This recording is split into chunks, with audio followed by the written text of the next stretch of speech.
Prima Dreadwind fights to free others from fear. Um...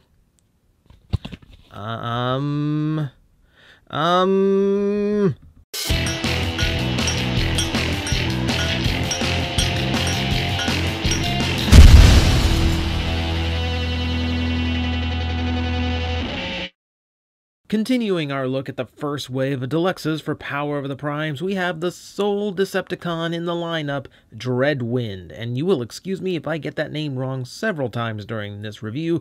They've swapped around names of him and his buddy a lot over the years, and they're pretty similar to each other in the first place. But for now, Dreadwind it is. I will try to stick to it.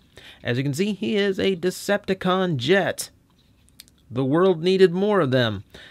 But he is a very cool one. He doesn't have quite the Seeker look to him. He's a little bit more hard-edged, not quite as sharp-lined as an actual Seeker. Looks a little bit more powerful, which I think is appropriate for what he's eventually intended to do. You can see he is cast in an off-white shade of plastic with a lot of colors added in that we'll talk about in a minute. For starters, we'll go in with a little bit of the molding.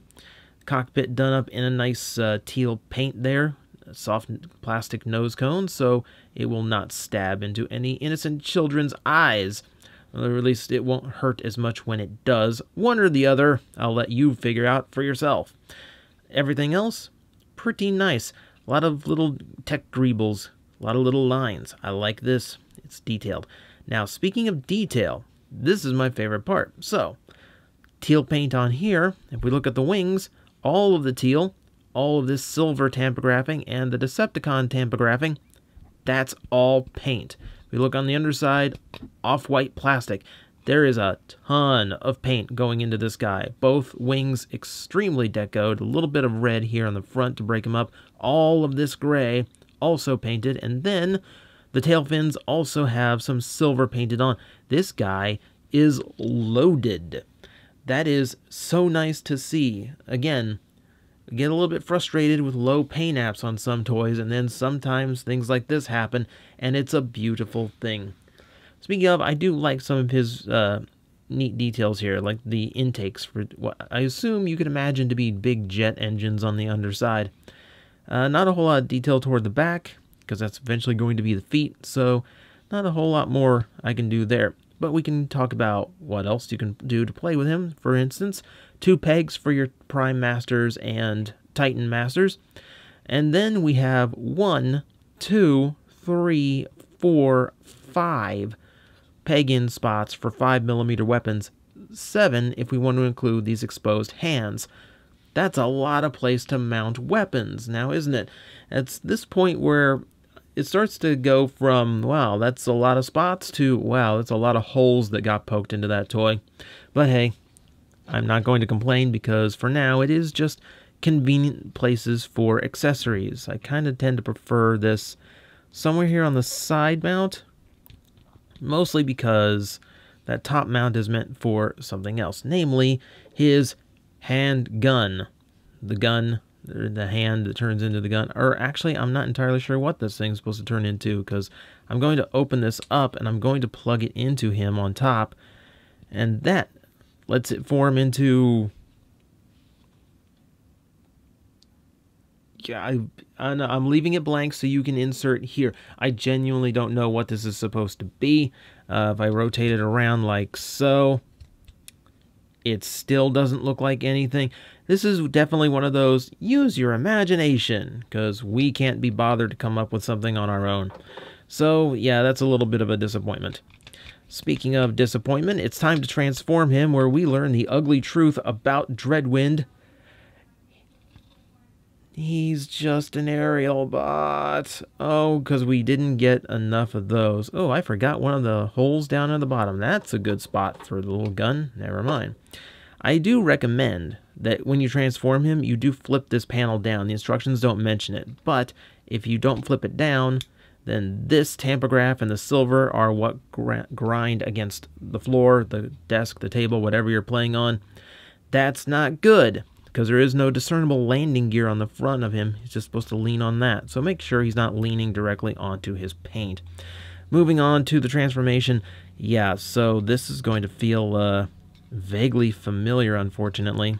We undo the arms and then begin to undo the legs.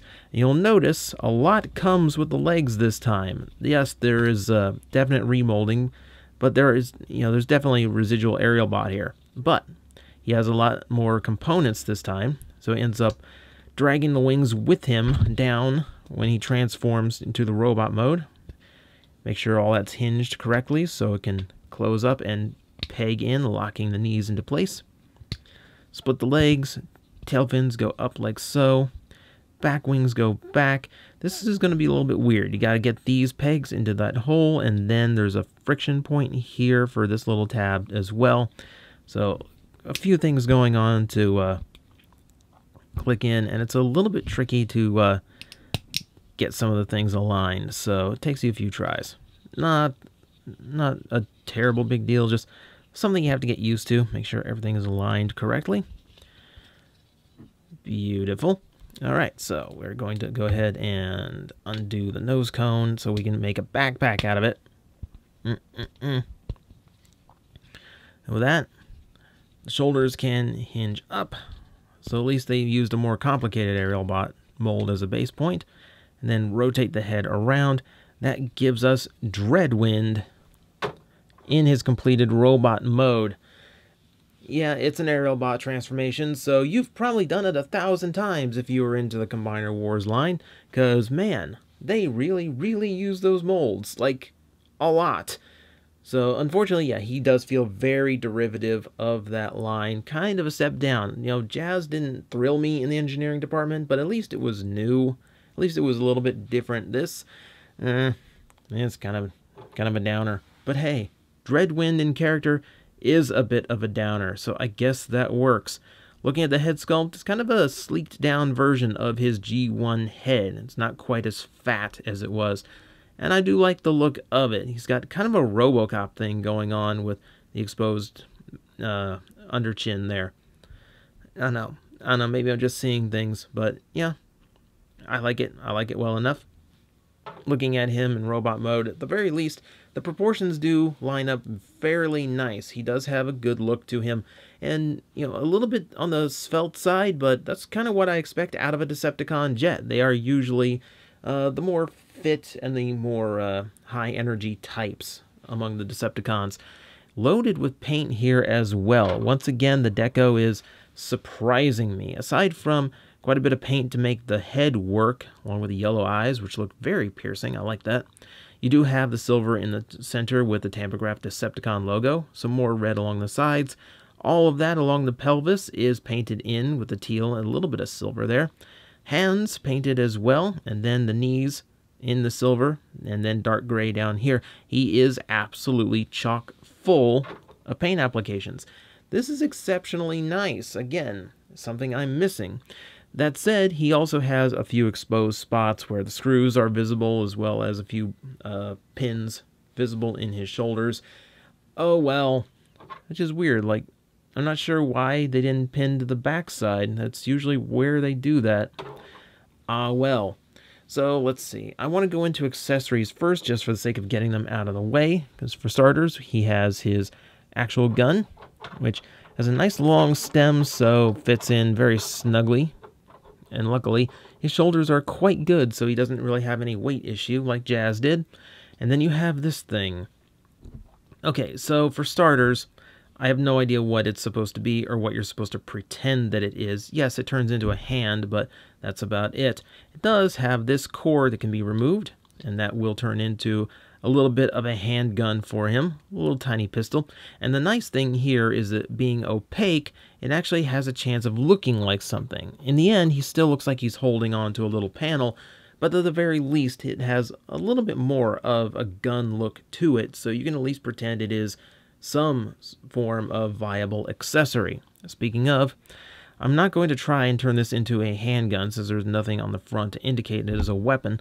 So instead, I'm going to go ahead and pull this down and peg in his Prime Master armor mode, which is a little bit tricky because he's got that It's got that combiner thing that it's pegging into. And at the very least, it works better than Jazz does. It's a little bit more flush to the chest. It's about where I would expect armor to be. This looks like a super heavy flak jacket that you mount a god in. Which, to be fair, should be pretty good protection. At the very least, this one at least, I think meshes better. I think part of it is because the thumbs molded in are the same off-white color, so it tends to mesh a little bit more and fit in with his overall design better. So at the very least, that's probably the best of the batch that I've seen so far. So for articulation, taking a look, he has full rotation at the neck, a little bit of up and down, but not enough for it to really be significant. Universal shoulders, which can hinge upward at the body and then outward like so. Full range there. 360 on the bicep rotation. 90 degrees at the elbow. He has waist rotation. One thing about combiner figures, they always had the waist rotation, so the combiner actually had a working elbow, which is a nice little benefit. Fully ball jointed hips, working all the way around, good motion, nothing really restricted. Full rotation at the thigh, about 90 degree at the knee. Nothing in the way of ankle tilting. Now, I know some reviewers are skipping the combiner modes, and unfortunately on this guy I will be doing the same, if only because he's an aerial bot limb. He's pretty much what you've seen a dozen times already at the least. I don't really feel the need to show off anything new. Now, if the toys have new engineering, then sure. When we get to the Dinobots, we'll absolutely show off the arm modes. But for now, that is Power of the Prime Dreadwind. He's not a bad figure. I mean, he does a decent enough job of updating the original toy. And yeah, it's an aerial bot, but at least he's got some new engineering to make it look a little bit different and feel a little bit different even. That said, it still feels very familiar and it feels very derivative of a lot of Combiner War toys. This one is okay. I really don't have a terrible issue with him. What you need to do though is wait for his partner Darkwing, or now Blackwing, to come out so you can see what they look like combined in jet mode. That, I think, is when this toy is really going to start to shine.